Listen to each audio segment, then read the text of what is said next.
कहानियाँ पढ़ने का शौक़ तो मुझे बचपन से ही रहा, लेकिन जब थोड़ी बड़ी हुई और कहानियों के प्रति समझ विकसित हुई, तब से ही मन्नू भंडारी, मालती जोशी, नरेंद्र कोहली आदि मेरे प्रिय लेखक रहे हैं। हमेशा मैं उनकी कहानियाँ पढ़ती हूँ। विशेषकर अगर मैं मन्नू भंडारी और मालती जोशी आदि की कहानियों की बात करूँ, तो वो इस तरह की होती हैं कि ऐसा लगता है जैसे हमारी रोज़मर्रा की घटनाओं या समस्याओं से जुड़ी हैं। इसीलिए हम उनसे एक विशेष प्रकार का जुड़ाव महसूस कर पाते हैं। आज मैं आपको मन्नू भंडारी द्वारा रचित कहानियों में से एक मेरी प्रिय कहानी सजा सुनाने जा रही हूँ, जो कि बहुत ही हृदय स्पर्शी कहानी है। तो चलिए सुनते हैं सजा। पापा का कार्ड आया है चाचा जी के नाम। फैसले की तारीख 16 अप्रैल पड़ी है और इस बार निश्चित रूप से फैसला हो जाएगा, स्थगित नहीं होगा। यदि छुट्टी मिल सके और असुविधा ना हो तो 2 दिन के लिए आ जाना। मेरे और मुन्नू के लिए एक लाइन तक नहीं लिखी थी, न प्यार न आने के लिए कुछ। पूरे साल में पापा का यह पहला कार्ड था और हमारे विषय में कुछ नहीं लिखा, जैसे उन्हें मालूम ही ना हो कि हम भी यहाँ हैं। क्या पप्पा ने अपने को इतना बदल लिया है? उन्होंने क्या बदल लिया है? शायद समय ने उन्हें बदल दिया है। उन्हें ही क्या, सबको बदल दिया। मैं क्या कम बदल गई हूँ? मुन्नू क्या कम बदला है? पता नहीं अम्मा की क्या हालत होगी। ओह, इन 5 सालों में क्या कुछ नहीं हो गया। 16 अप्रैल, आज से 5 दिन बाद मैं जाऊंगी, ज़रूर जाऊंगी। कांत मामा ने तो हर सुनवाई के बाद यही लिखा है कि इस बार फैसला पक्ष में होगा। हे भगवान, ऐसा ही हो। पर रह रह कर मन कांप जाता है। पहली बार भी तो सब यही कहते थे। तब मैं एकदम नासमझ नहीं थी, फिर भी ज़्यादा नहीं समझती थी। पप्पा और अम्मा तो हमेशा मुझे बच्ची ही समझते थे, इसीलिए शायद बड़ी ही नहीं हो पाती थी। इधर एकदम कितनी बड़ी हो गई हूँ। कानून की बातें समझने लगी हूँ। 7 आदमियों का दोनों समय का खाना बना लेती हूँ। खाना ही नहीं, घर का भी तो काम करने लगी हूँ। मेरे साथ स्कूल में जो लड़कियाँ पढ़ती थीं, उनसे करवा लो, देखें कोई भी काम। पर वे क्यों ये सब काम करें? भगवान कभी उन्हें ऐसे बुरे दिन न दिखाए। क्या पापा सचमुच छूट जाएंगे? पिछली बार जब फैसला हुआ था, तब दादी, बाबा, चाचा सब आ गए थे। सब लोग कचहरी गए, पर हमें नहीं ले गए। मुन्नू को छोड़ जाते, वह सचमुच बच्चा था, पर मैं तो बड़ी थी, 9वीं का इम्तिहान दे चुकी थी। मुझे पापा के सारे केस की बातें पता थीं, फिर भी मुझे नहीं ले गए थे। मैं और मुन्नू सांस रोक कर सबके आने की प्रतीक्षा कर रहे थे। मैं खुद बहुत घबरा रही थी, पर मुन्नू को बराबर समझाती रही थी। और कोई चाहे मुझे बड़ा न समझता, पर वह तो समझता ही था। 12 बजे दादी और अम्मा ने रोते रोते घर में प्रवेश किया। बाबा कुर्सी पर बैठकर हथेलियों में मुँह छिपाकर फूट फूट कर रोने लगे। हे भगवान, तेरे राज में इतना अंधेरा। मेरे निर्दोष बेटे को 2 साल की सज़ा। सबको रोते देखकर हम दोनों भी खूब रोए। 2 दिन मैं स्कूल नहीं गई। जब गई तो मेरी सहेलियों ने हमदर्दी दिखाने लगी, पर वह हमदर्दी बिल्कुल नहीं थी। हमदर्दी क्या ऐसे कहकर दिखाई जाती है? हाय हाय, बेचारी के पिता को जेल हो गई। आपस में दबी दबी आवाज़ में कहती, इतने बड़े लोग भी चोरी करते हैं? तभी तो ठाठ थे आशा जी के। मेरा जी होता चीख चीख कर सबसे कहूँ, पप्पा ने कुछ नहीं किया है, बस इस समय उनके ग्रह बिगड़े हुए हैं। ग्रह जब बिगड़ जाते हैं तब क्या नहीं हो जाता। रामचंद्र जी ने कौन सी चोरी की थी, फिर भी 14 साल का वनवास काटा या नहीं? पांडवों ने क्या किया था, फिर भी अज्ञातवास भोगा या नहीं? तब जब ग्रह बिगड़ते हैं तो राजा को भी सब कुछ भोगना पड़ता है। इतनी सी बात ये लोग क्यों नहीं समझती? अम्मा ने मुझे समझाया कि अभी हमारे बुरे दिन हैं, जो भी आए चुपचाप सहन कर लो, और मैं समझ गई। तभी तो उन लोगों से कुछ नहीं कहती थी, पर उनको कभी समझ नहीं आया। शायद बुरे दिनों में ही समझ आती है। खैर, तभी कांत मामा आ गए। वह इंग्लैंड से जैसे ही लौटे सीधे घर आ गए थे। कितना बिगड़े थे बाबा और चाचा जी पर कि यह सब कैसे हो गया। आज के ज़माने में तो गुनहगार अपने को साफ बचा ले जाते हैं, लाखों हजम करके मूँछों पर ताव देते घूमते हैं, फाइलों की फाइलें गायब करवा देते हैं। और एक ये है कि बिना गड़बड़ किए सज़ा भोगने जा रहे हैं। बिना अपराध किए भी बाबा अपराधी की भांति चुपचाप सिर नीचा किए सब कुछ सुनते रहे। वह बेचारे कानून के छक्के पंजे क्या जाने, जब नहीं सुना जाता तो रो पड़ते। उस समय मुझे कांत मामा का व्यवहार जरा भी अच्छा नहीं लगता था, पर कुछ कह भी तो नहीं सकता था कोई। वह हाई कोर्ट में अपील मंजूर करवाने के लिए भागदौड़ कर रहे थे। इंग्लैंड से लौटकर कांत मामा अपने को बहुत समझने लगे थे, शायद बहुत कुछ होकर भी आए थे। उन्होंने सचमुच अपील मंजूर करवा दी। मैं सोच रही थी, अब पप्पा कितना प्यार करेंगे हमें। कितने दिनों से घर में मनहूसियत छाई हुई है, वह दूर हो जाएगी। हमारे अच्छे दिन लौट आएंगे। सब लोगों के आ जाने से हमें तो कोई पूछता ही नहीं था। एकाएक जैसे हम कुछ नहीं रहे। मैं फिर भी कुछ समझती थी, पर मुन्नू नहीं समझता। किसी भी चीज़ की जिद कर बैठता। मैं उसे समझाती, भैया अभी हमारे बुरे बुरे ग्रह आए हुए हैं, किसी भी चीज़ की जिद नहीं करते। पर वह ग्रह व्रह कुछ नहीं मानता था और रोए ही चला जाता। अपील मंजूर होने पर मैंने सोचा था, अब हमारे बुरे दिन टल गए, अब सब कुछ पहले जैसा हो जाएगा। तब मैं नहीं जानती थी कि अपील मंजूर हो जाना मुकदमा जीतना नहीं होता। मुकदमे की शुरुआत होती है, असली लड़ाई, असली परीक्षा। पप्पा थोड़ी देर बाद चाचा के साथ तांगे पर लौट आए थे और आते ही बात करना तो दूर, बिना किसी की ओर देखे चुपचाप नीची नज़र किए वह ऊपर चले गए। सब लोग सकते में आ गए। कैसे हो गए हैं पप्पा? किसी की हिम्मत ही नहीं हुई कि ऊपर जाए। आखिर दादी ने अम्मा को भेजा। अम्मा थोड़ी देर में ही लौट आईं। दरवाज़ा ही नहीं खोलते। बहुत खटखटाया तो यही कहा, चली जाओ, मुझे अभी परेशान मत करो। यूँ घर वालों के साथ रोई तो रोज ही थी, पर उस दिन पहली बार मेरा मन रोया। अपनी पूरी समझ के साथ रोया था। क्या हो गया है मेरे पप्पा को? 25 दिनों बाद घर में घुसे और प्यार करना तो दूर रहा, हमारी ओर देखा तक नहीं। बार बार मन कहने लगा, यह मेरे पप्पा नहीं है, यह ऐसे हो ही नहीं सकते। जेल वालों ने उन्हें बदल दिया है। एक अजीब सा भय मन में समाने लगा कि अब शायद पप्पा कभी प्यार नहीं करेंगे। और सचमुच उसके बाद मैंने कभी उनका प्यार नहीं पाया, आज तक नहीं। इस कार्ड में क्या वह एक पंक्ति भी हमारे लिए लिख नहीं सकते थे? यूँ मैं उनकी इस उदासीनता और तटस्थता को समझती भी हूँ।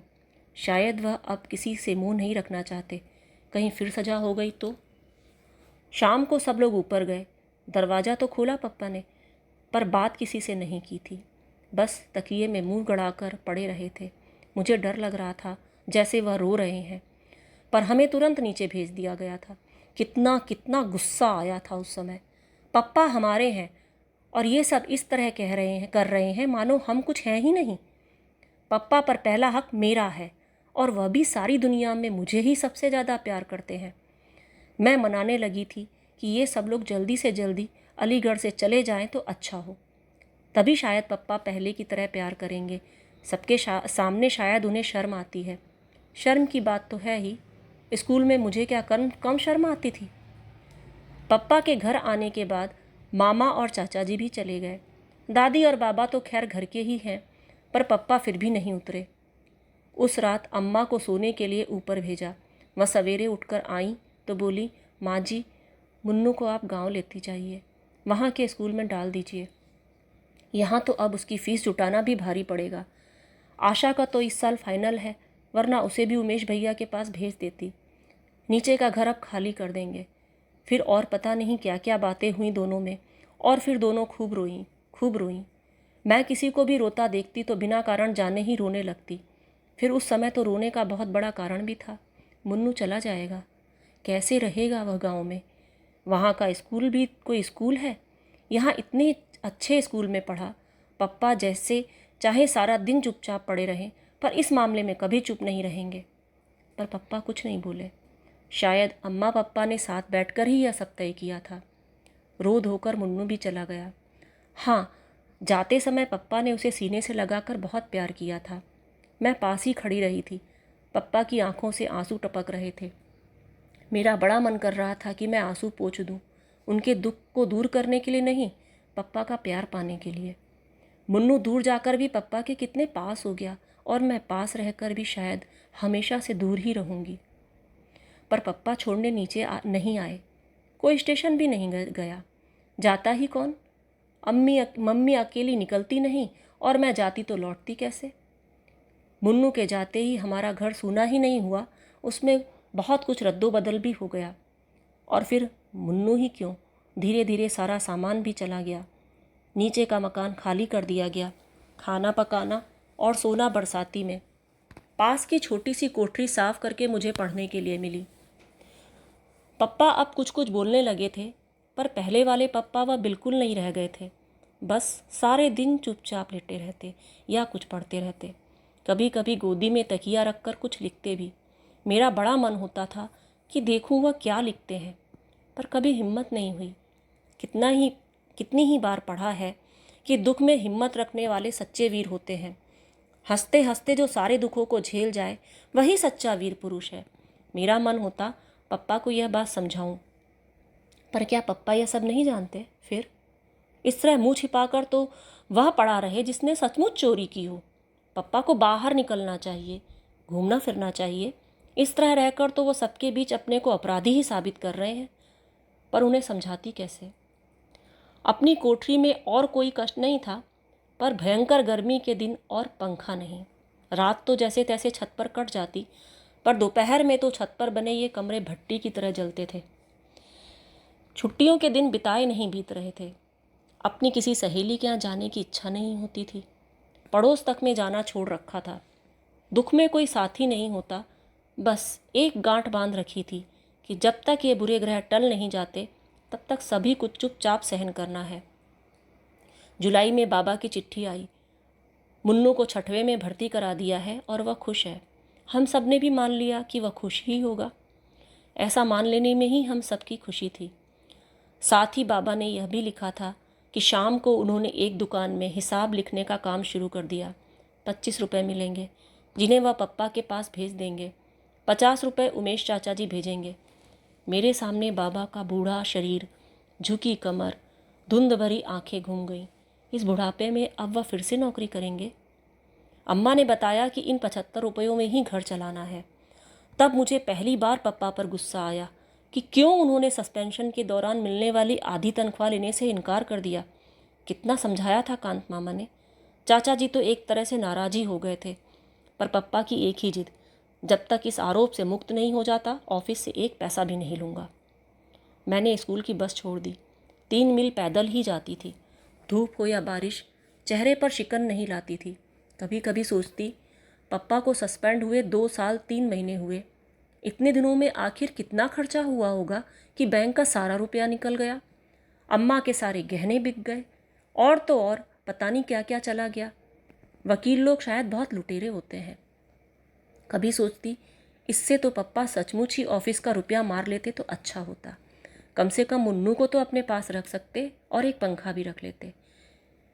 इस उग्र गर्मी में चमड़ी जैसे उबली जाती है।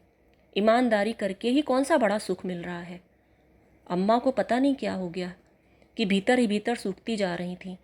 कहाँ तो कुछ नहीं करती थी और कहाँ अब सारा काम हाथ से करने लगी।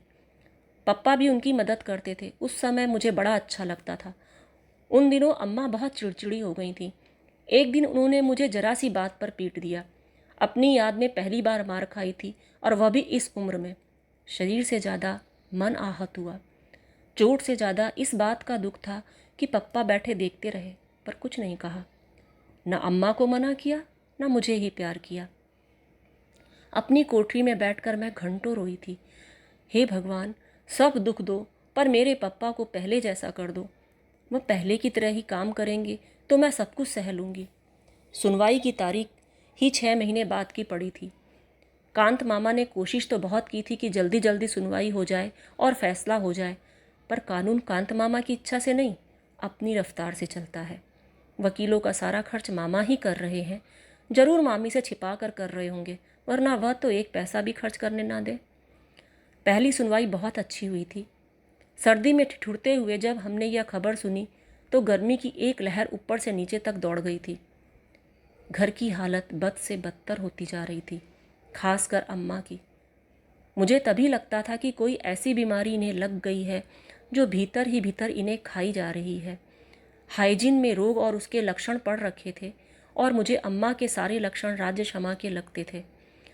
सर्दी में वह जो ठंड खा गई तो 4 महीने तक खांसती ही रहीं। बाबा की चिट्ठी आई। हिम्मत रखना बेटा, बुरे दिन आते हैं तो सब तरफ से आते हैं, पर ये दिन फिरेंगे ज़रूर। भगवान के घर देर हो सकती है, अंधेर नहीं। दूसरी सुनवाई अप्रैल में हुई। तारीखें जल्दी मिलती ही नहीं थी। पप्पा को छूटे साल हो गया था और अभी केवल 2 सुनवाई हुई थी। इतने इतने दिनों बाद ही यदि सुनवाई हुई तो 1 साल और लग जाएगा। मेरा मन कांप कांप जाता था। लगता था अब ऐसे दिन नहीं काटे जाते।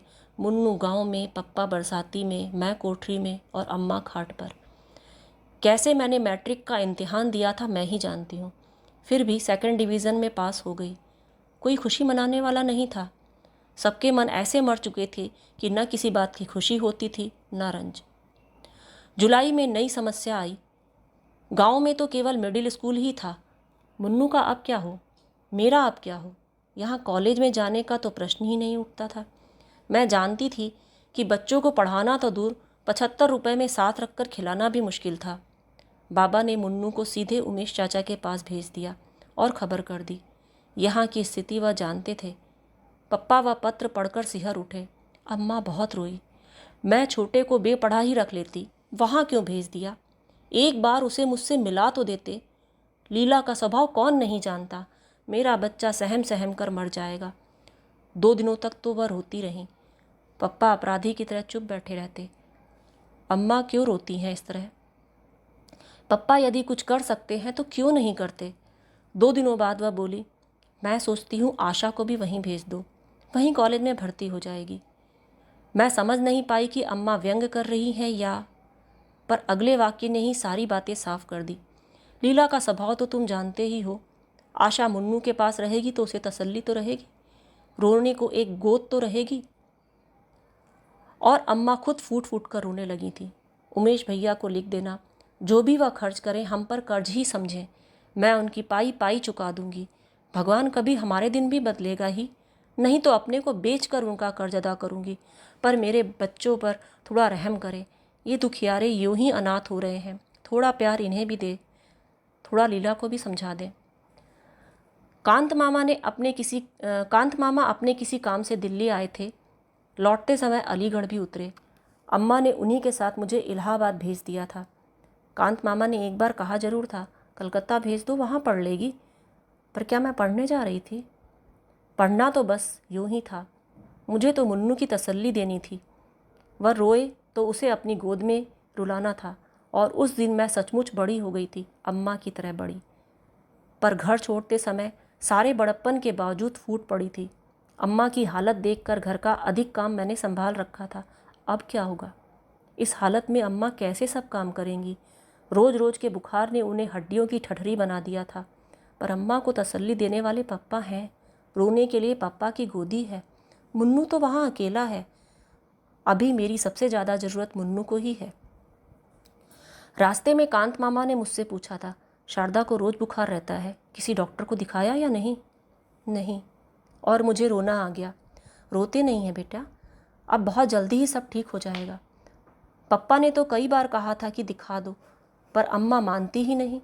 कहती हैं डॉक्टर झूठ मूठ का वहम डाल देते हैं। मामा चुप हो गए थे। मामा क्या समझते नहीं। अम्मा इसलिए नहीं दिखाती हैं कि डॉक्टर और दवाई का खर्च कहाँ से आएगा। वे लोग तो टॉनिक और दूध फल बता देंगे, आराम करने और खुश रहने को कह देंगे। बोलो यह सब कैसे हो सकेगा 75 रुपये में। मुझसे पूछो, इन दिनों में मैंने ही हिसाब चलाया है।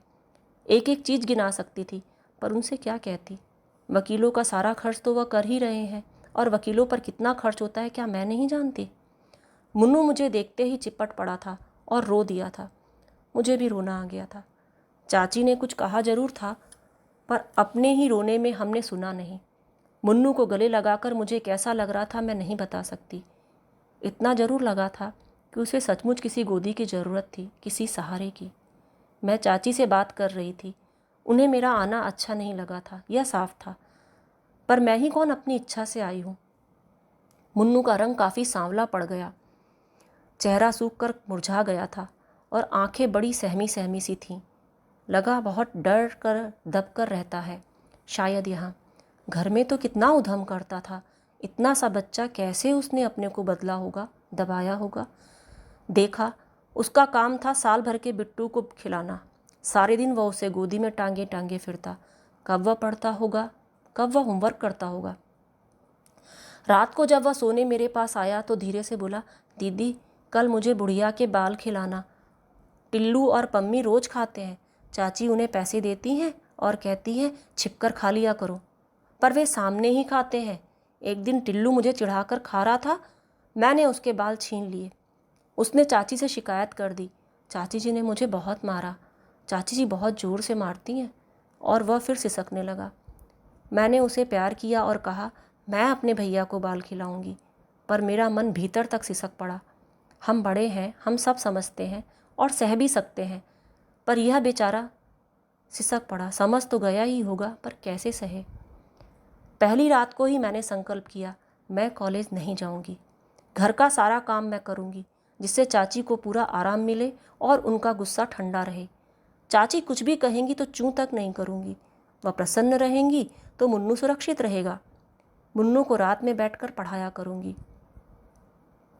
मैं चाची जी से भी जल्दी उठकर सबके लिए चाय बना देती, फिर जल्दी से टिल्लू और पम्मी को तैयार कर देती। तब नाश्ता देकर तीनों बच्चों को स्कूल भेज देती। नाश्ते की प्लेट देखने चाची जरूर आती। शायद उन्हें यह वहम रहता था कि मैं मुन्नू को कुछ ज़्यादा या अच्छा न खिला दूं। चाचा जी तारीफ़ करते, तुम तो बड़ी होशियार हो आशा, इतना काम कर लेती हो। चाची तुरंत कहती, मैं जब इतनी बड़ी थी तो 12 जनों के कुनबे को संभालती थी, आधा आधा मन के पापड़ मंगोड़ी करती थी। चुप रहती थी मैं। दोनों समय का खाना भी मैंने अपने ही जिम्मे कर रखा था। रात में सोने जाती तो पैर मेरे झपकते रहते थे। कभी कभी मुन्नू को अपने पैरों पर खड़ा कर लेती थी, उससे पैरों को तो आराम मिल जाता, पर मन। अम्मा कभी कभी मुझसे रसोई में कोई काम करवाती तो पप्पा डांटते थे, मैं अपनी आशा को डॉक्टर बनाऊंगा, विदेश भेजूंगा। यह भटियार खाना करवा कर क्या मुझे अपनी बिटिया की ज़िंदगी खराब करनी है।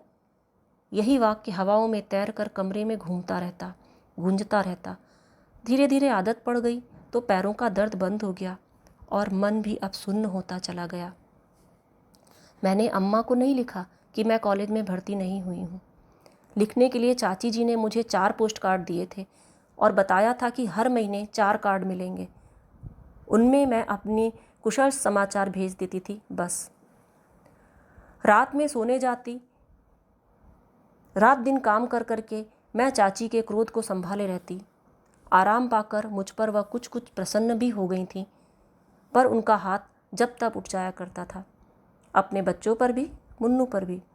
उनके बच्चे आदी थे, सो मार खाकर भी हंसते और भाग जाते। फिर वे मार खाते तो प्यार भी तो पाते थे, पर मुन्नू सहम जाता था, भीतर ही भीतर सिसकता। बड़ी करुण नज़रों से वह मुझे देखता, पर भीतर से कटकर भी मैं ऐसे अवसरों पर कुछ नहीं बोलती। सोचती, यूँ मार खा खा कर मुन्नू या तो बेहद ढीठ हो जाएगा या जड़। पप्पा और अम्मा तो कभी भी हाथ भी नहीं लगाते थे हमारे। अकेले में मैं उसे प्यार कर लेती, समझाती, थोड़े दिनों की बात है भैया, फिर हम अपने घर चलेंगे, अम्मा और पापा के पास। प्यार कर लेती। पता नहीं वह समझता भी था या नहीं, पर मेरा मन सबसे ज़्यादा दुखी होता जब चाची गुस्से में कहती, ऑफिस के 20,000 गायब करके गाड़ दिए और हमारा खून चूस रहे हैं। ये हमारे बड़े हैं, लानत है ऐसे बड़प्पन पर। मैं सोचती, क्या सचमुच चाचा जी यही सोचते हैं कि पप्पा ने रुपए मारे हैं?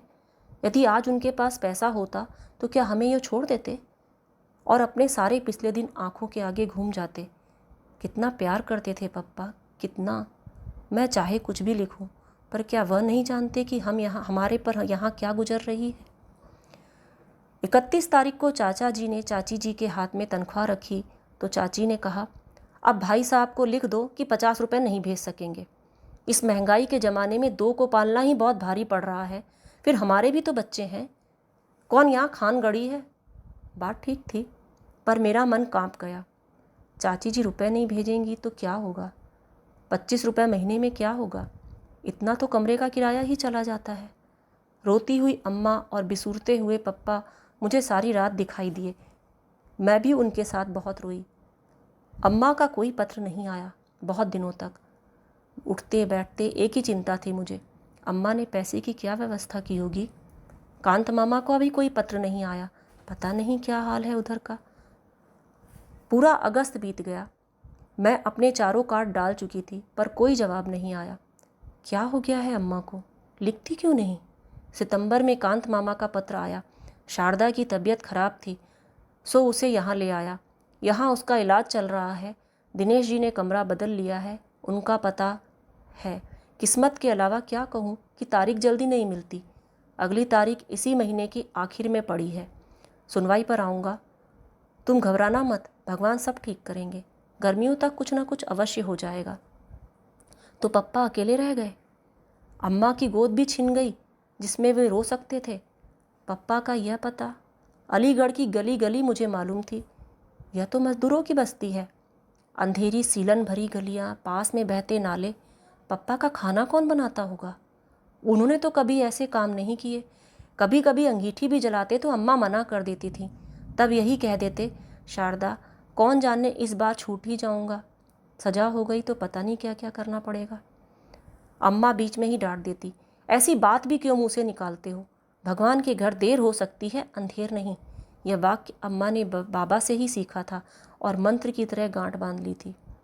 और मैं भगवान से यही मनाया करती कि हे भगवान, उन्हें सजा न हो, पप्पा की तपस्या का फल उन्हें मिले। जो कुछ वह सह रहे हैं, क्या वह तपस्या से कम है? सीलन भरी अंधेरी कोठरी में सबसे मुंह छिपा कर रहना, बच्चे कहीं, पत्नी कहीं। अब तो रहम करना, अब उन्हें सजा मत देना। कांत मामा की चिट्ठी आई कि फैसला पक्ष में ही होगा। केस की पैरवी बहुत अच्छे ढंग से हुई है, बस फैसले की तारीख पड़ जाए जल्दी से। मैं बैठी बैठी दिन गिनती। अपील के बाद मुकदमा चलते हुए 4 साल हो गए। इन 4 सालों में क्या कुछ नहीं हुआ। भगवान देर तो बहुत की, अब अंधेर मत करना। यूं यहाँ देर भी अंधेर से कम नहीं, पर और अंधेर मत करना। मुन्नू और टिल्लू अपना अपना रिजल्ट लेकर आए।